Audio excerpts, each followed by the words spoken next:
Bonjour, je salue l'être divin qui est en toi. Alors, aujourd'hui, j'avais envie de partager un témoignage d'une dame qui s'appelle Mireille Chemin, qui a une chaîne sur YouTube qui s'appelle, que je dise pas de bêtises, que je regarde, Harmonia 500 Chemins. Cette dame parle d'un témoignage de ce qu'elle a subi à l'hôpital ici en France. Ça relie sur des faits que j'avais recherchés, par exemple sur les bases souterraines qu'il y a en France ou des rituels sataniques faits par le gouvernement, par certains docteurs, avocats ou autres, ou agents de police.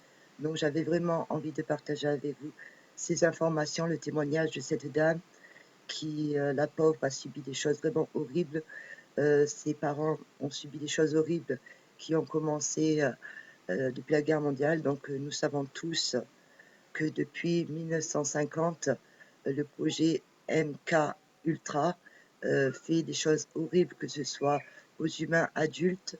Nous savons que certains êtres multidimensionnels négatifs ont besoin de sang ou de manger de la viande humaine pour garder leur apparence humaine. Donc voici cette vidéo avec son témoignage.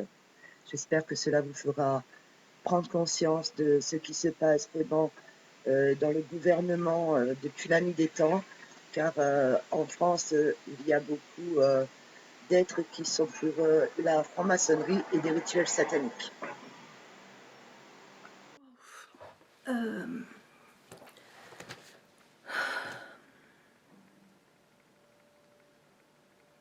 Je me sens en danger dans ma maison. Je m'appelle Mireille Chemin. J'ai deux locataires, Eratosthène Aubry et Sabrina Manneville. En fait, c'est des gens qui sont amis, qui sont envoyés par le chirurgien Nicolas Dess, celui qui m'a laissé 2 cm² de lésions dans le corps.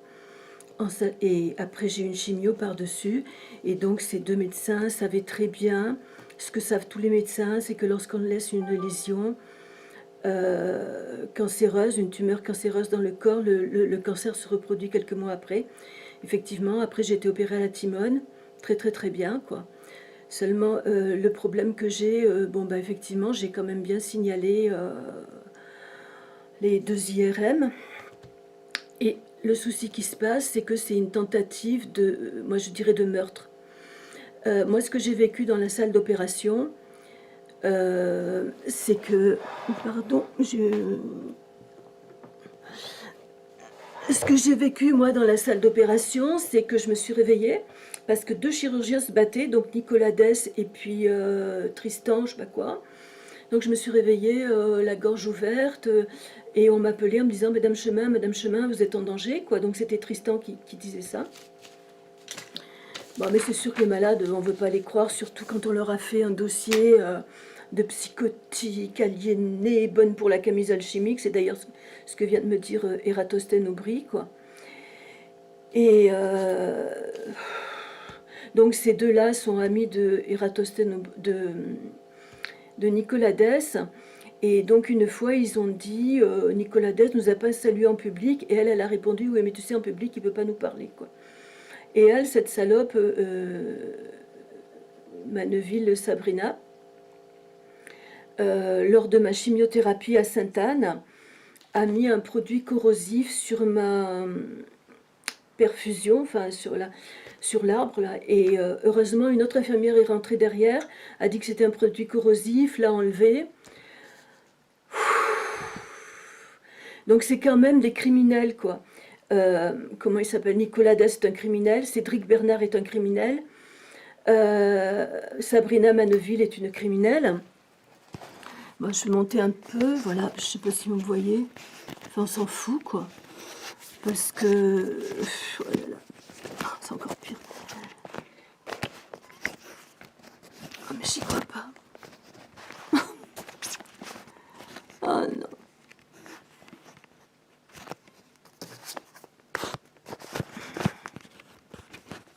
Bon, on s'en fout, hein. Et donc Sabrina Manneville, elle est là-haut, quoi. Donc depuis qu'ils sont arrivés, ils n'ont pas arrêté de m'emmerder. Ils connaissent pas les lois. C'est-à-dire que la loi, c'est les lois du gouvernement, c'est le petit entretien est à leur charge, quoi. Mais il y a beaucoup plus grave, c'est que bon, ben, j'étais obligée de leur envoyer une lettre en recommandé. Ils ont détruit la tonnelle, ils veulent pas payer l'entretien du jardin, ils ont donné aucune suite à l'assurance. Madame Anneville se plaint que ça disjoncte, alors que Monsieur Ratosten a modifié l'ampérage du tableau électrique devant moi. Ce qui est très très grave, c'est les nuisances répétées, les boum boum boum boum boum. Moi, je suis malade, fatiguée, j'ai arrêté Librance en septembre. J'essaie de récupérer et avoir des gens comme ça, c'est plus possible pour moi. Même si j'avais besoin de ce loyer pour survivre, je préfère qu'ils s'en aillent plutôt de rester comme ça à me bousiller, en fait, quoi.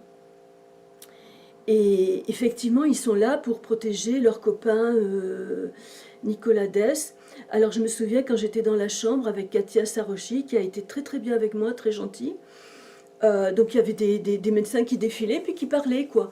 Donc j'ai entendu que mes parents avaient été torturés. Mon père avait été torturé par comment il s'appelle, Bernard, Thomas Bernard ou Bernard Nico, je ne sais plus quoi, enfin, ou Cédric Bernard, quoi. Donc en fait ce qui se passe dans cet hôpital Sainte-Anne, il y a des salles de torture en bas. Et on emmène les gens qui ne sont pas désirables, quoi. Les gens qui sont innocents, qu'on peut torturer, et puis des vivants qu'on tue réellement, quoi. Bon, comme toute notre société est corrompue, je sais que voilà. Mais je fais quand même au moins ce témoignage. Bon, alors je vais vous raconter un peu l'enregistrement illégal de Monsieur Eratosthène. C'est que, en fait, hier matin, après m'avoir envoyé 11 messages la veille, avoir tambouriné chez moi, ce type, il n'a rien trouvé de mieux que venir taper, taper, taper, taper. Alors donc, moi, je sors, je suis énervée, quoi. Je gueule des insultes parce que je suis mal, quoi. Hein. J'ai arrêté la chimio en septembre. Je suis toujours pas bien. Alors voilà, voilà. Donc vous voyez, 11 appels dans la journée. Et il change tout le temps de numéro de téléphone. Hein. Je ne sais pas si vous voyez, 11 appels dans la journée. Il change tout le temps de numéro de téléphone. Donc il m'a dit, je vais vous péter la gueule. Ce matin, il me traite d'enculé. Et il tape toujours de partout, il tape, il tape. C'est bien simple, il y a eu des infiltrations d'eau, alors qu'il n'y avait jamais rien eu. Ils sont arrivés, ils ont mis des tas de trucs, ils tapent de partout comme un malade. Moi, je croyais accueillir des militaires droits et honnêtes. En fait, lui, c'est un débile, quoi. Il est pas net. Bon, puis alors, il m'envoie des tas de trucs. Vous êtes une folle, vous allez en HP. Alors, c'est vraiment rigolo, ce truc d'HP. Elle est aliénée, elle est psychotique et tout. Parce que, en fait, c'est bien. Comme ça cache bien les meurtres, ça cache bien la criminalité de beaucoup de personnes. Là, je sais qu'il y a Kylian Murphy, Bernard Lavillier, Jean-Pierre Chevalier qui sont réunis hier, quoi. Et ouais, ça a été très éprouvant pour moi, ce truc de gorge ouverte et de me réveiller, quoi. Et dans les sous-sols, il y a de la torture. Et donc, je suppose que les autorités de l'hôpital sont au courant. Il y a quelque chose qui se dit ailleurs, c'est que il y a assez longtemps, 30 ans peut-être, le directeur de l'hôpital a vendu l'hôpital à ces êtres spéciaux dont je parle. Tous les vieux médecins sont partis. Et donc, il y a plein de jeunes qui sont arrivés. On leur a fait un pont, une immense carrière, quoi. Et en contrepartie, couvrir toutes les exactions qui se faisaient dans l'hôpital. Voilà, c'est ce qui circule hier. Quant à Sabrina Maneville, là, qui se fait passer pour une adorable, elle a vraiment mis ce produit corrosif, quoi. Et dans le couloir, j'ai entendu les infirmières qui disaient il faut faire attention, il ne faut pas la laisser. Et donc, une infirmière qui disait il y a de plus en plus de satanistes ou de nazis, je ne sais pas, dans notre hôpital et on ne peut plus travailler. Alors, nazis, pourquoi? C'est que quand j'ai été opérée à la Timone, que c'était vraiment une très très grave opération, 1er avril, 10 heures d'opération, j'ai vu mes locataires. Ils sont entrés tous les deux dans la chambre, donc ils s'étaient présentés à l'infirmière, ils sont entrés tous les deux dans la chambre. Et Eratosthène a dit maintenant on va pouvoir lui faire tout le mal qu'on veut. elle se foutait de ma gueule parce que je me suis levée pour aller aux toilettes, j'ai pas fermé la porte, j'étais dans l'inconscience. L'infirmière, elle s'est aperçue du truc, elle m'a dit après, faites attention à ces militaires, et elle a appelé la sécurité. Je donne pas son nom parce que vous n'êtes pas assez bon, si je vous donne un nom, pour réagir à... Voilà. Vous ne réagissez pas. Vous laissez traîner ça et mes ennemis s'en emparent, quoi. Enfin, je parle mal, mais j'essaie de vous expliquer, quoi. Et par rapport à la Timone, donc 2 jours après l'opération, j'ai eu un grave clash avec un kinésithérapeute. Et quelqu'un a dit, c'est le neveu du docteur Tess, ou alors le stagiaire qui l'accompagnait. 2 jours après l'opération, cet abruti me demande comme ça de le prendre par les mains. Ça, je peux le faire, quoi. Même si ça tire, ça fait mal, je peux le faire. Mais 2 jours après une opération sur 20 centimètres, 3 vertèbres artificielles, un pont sur 8 vertèbres, on ne peut pas. On souffre et c'est tout, quoi. Et c'est là qu'il y a quelqu'un qui a crié, parce qu'ils se sont engueulés avec le personnel soignant dans le couloir, et quelqu'un a crié je suis un nazi, moi, c'était un homme, je suis un nazi, moi, et j'attends l'événement du 4e Reich. Alors cette histoire de produit corrosif, c'était une petite poche qu'elle a rajoutée, donc l'infirmière qui est rentrée à dire « Oh là là, c'est un produit corrosif », elle a tout de suite clampé, elle a enlevé le produit. Cette histoire, ça me rappelle l'histoire de Sophie Eblé, Anne-Sophie Eblé, la femme de Jean-Marie Eblé. Donc c'était à Gréoux. Oh, j'ai un problème de fatigue. Le cabinet de kinésithérapeute, et elle s'était fait livrer un produit qui paralyse les gens. Heureusement, un autre kiné est entré dans la cuisine, a vu ce que c'était, a prévenu la police ou les gendarmes, qui pour une fois, on se demande comment ils ont fait, ils sont arrivés juste à temps avant qu'elle m'inocule le produit, quoi. Moi, j'en ai un peu marre d'être victime d'actes criminels sans qu'il y ait de répression. Parce que Jean-Marie Eblé, qu'est-ce qu'il a fait? Il est allé voir Michel Chevalier, il me l'a dit, et depuis, il est contre moi pour protéger la mère de son fils. Ça, il faut bien l'entendre. Eric Burdon et Jean-Marie Eblé protègent la mère de leur fils. Vous vous dites, ouais, elle nous raconte des cracks, des histoires. Non, je suis en train de vous parler de criminalité. Donc, je ne peux pas aller au commissariat de hier, vu qu'ils ont un dossier contre moi, que je serai une prostituée, ce qui est tout à fait... et que je suis une aliénée, il faut lui sauter dessus, c'est une aliénée. Voilà, quoi. Et donc, par rapport à tout ça, il y a quelque chose que je vous dis, mais bon. C'est vrai que je vous demande de l'aide, parce que moi, je ne peux pas me sortir de cette situation. C'est-à-dire que l'armée m'a mis... non, l'armée ne m'a pas mis ces gens-là. J'ai demandé à l'armée s'ils acceptaient que je reçoive des gens chez moi. Vous pouvez venir voir l'appartement, il est beau, il est magnifique. J'ai fait refaire les peintures, le tableau électrique, les radiateurs neufs, c'est beau, il y a de la lumière, enfin, c'est pas la peine de toujours faire des chichis, parce qu'il nous manque le petit truc, le petit machin, là, là, bon, ils sont tout le temps en train de m'emmerder, il faut donner, il faut donner. Non, ça suffit, quoi. Ils ont un bel appartement, 80 mètres carrés, 9 mètres carrés de loggia, 40 mètres de terrasse, un garage, 2 places de parking, bon, ben ça suffit, quoi. Ah ouais, mais ils payent 950 €. En fait, c'est qu'ils veulent pas payer, ils veulent surtout profiter, quoi. Et en plus, je pense que ce mec se fait payer son loyer, je sais pas par qui, par l'armée ou par la CAF, quoi. Parce qu'un jour, il m'a demandé, je sais pas comment ça s'appelle, un bulletin, une quittance de loyer, juste à son nom, quoi, voilà. Et moi, ce qui me chagrine le plus, là, je saute du coq à l'âne, mais... je sais pas, je suis une humaine, vous êtes des humains. Vous savez que l'humanité est en danger. Vous n'avez pas besoin de moi pour l'apprendre. Alors moi, j'ai été programmée par une astronaute et j'ai de la peine parce que il y a eu un peu d'espoir à ce moment-là. Cette femme et cet homme m'ont programmée.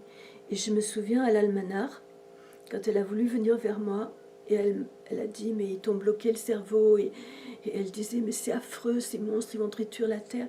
Et son mec l'a saisie par la taille en lui disant, tu peux rien faire contre ces monstres, quoi. Et moi, j'ai donné beaucoup de choses à l'armée, et j'ai cru qu'ils allaient agir, j'ai cru qu'ils viendraient me parler, j'ai cru qu'ils viendraient m'interroger, quoi. Et puis, bon, je sais que je ne suis pas allée dans les sous-sols de torture au général de Villiers parce qu'il avait fait une note en disant reconnaissance personnelle, quelque chose comme ça. C'est ce que j'ai entendu des bruits de couloir, mais qu'il fallait pas me parler parce que je raconte tout sur Facebook. Et donc je suis pas allée dans les salles de torture, quoi. Et c'est vrai que j'ai vu pas mal de médecins passer pour essayer de me ramener chez moi et tout. Et il y a Alexis l'infirmier qui m'a volé une grosse clé USB avec plein de documentation, quoi, là. Alors j'envoie cette carte à qui? Vache, à la pas à la MDPH, à la DGSE, à Interpol et ensuite à l'ambassade d'Israël parce que ben, si mes locataires ne sont peut-être pas directement des nazis, mais ça j'en suis pas sûre. C'est fort probable qu'ils soient nazis. Et en tout cas, ils sont en lien avec amis avec un homme qui est nazi et en plus, ils cautionnent quelqu'un qui est un criminel, quoi. Mais bon, Sabrina Manneville est elle-même une criminelle. Ben, tout ça, c'est à vous de le découvrir et je vous demande de m'aider parce que moi, j'ai 62 ans, je vais vous montrer ce que j'ai dans le dos. Je peux pas me défendre dans l'état où je suis, quoi. Enfin, je sais pas si vous allez le voir. Aïe, aïe, aïe. Voilà, je sais pas si vous allez le voir. Voilà. Je peux pas me défendre, quoi. Bah écoutez, merci d'écouter ma demande, j'espère. Et puis, euh, comment elle s'appelle? Stéphanie. Elle s'était présentée à moi à Briançon, quoi. Bah faites ça pour elle, au moins. Vous le faites pas pour moi. Au revoir. Voilà, je voulais partager dans ce témoignage de cette dame qu'elle a eu le courage de parler de certaines choses qui sont cachées. Évidemment, si on vous fait passer pour fou, votre parole, suivant le citoyen que vous êtes, n'a aucune puissance. Euh, Elle a été très courageuse de parler de ce genre de truc, car je suis sûre que dans certains endroits, comme en Amérique, je sais qu'il y avait un hôpital pour les SDF ou des gens qui n'ont pas de famille, car évidemment, s'ils disparaissent, personne ne va les réclamer. Ils peuvent subir des choses horribles. Euh, Elle a beaucoup de vidéos qui parlent de rituels sataniques. Euh, je pense que j'en ferai d'autres avec des témoignages avec elle pour que vous vous rendiez compte qu'il peut avoir des choses qu'on ne soupçonne même pas ici sur la France. Car la France, évidemment, nous savons que beaucoup de gens haut placés sont dans des rituels lucifériens, ou voire dans la franc-maçonnerie. Évidemment, c'est ceux qui sont dans les hauts grades du niveau 33, qui sont protégés par des juges, des magistrats. Euh, donc, j'avais envie vraiment que vous écoutiez ce témoignage, car cette dame a eu beaucoup de courage et je la remercie de bien vouloir avoir eu la gentillesse de me laisser partager sa vidéo de son témoignage. J'espère que peut-être quelqu'un qui entendra cette vidéo trouvera quelqu'un qui pourra l'aider. Et je vous remercie beaucoup et je vous dis à bientôt pour une autre vidéo. Que la paix, l'amour et la joie soient avec vous et prenons conscience de tout ce que veut faire le gouvernement d'une façon cachée sur le peuple français et dans le monde entier. À bientôt.